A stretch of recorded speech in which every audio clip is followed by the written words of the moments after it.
ручаюсь, вечером он получит свое. Хороший девчонка, девчоночка, темные ночи. Я люблю тебя, девочка, очень. Ты прости разговоры не эти.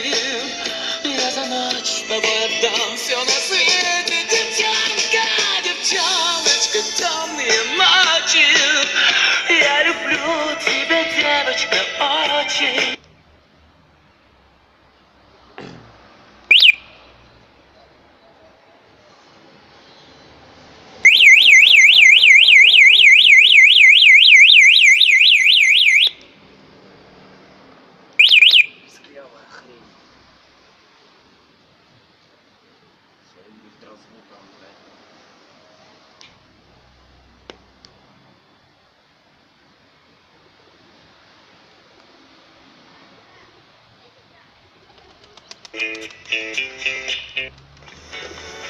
Оля Полякова была в гостях у Сергея Сивока.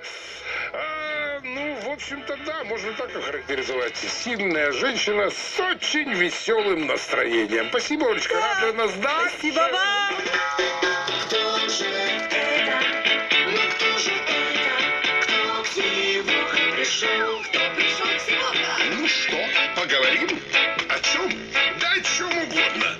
О тебе и обо мне.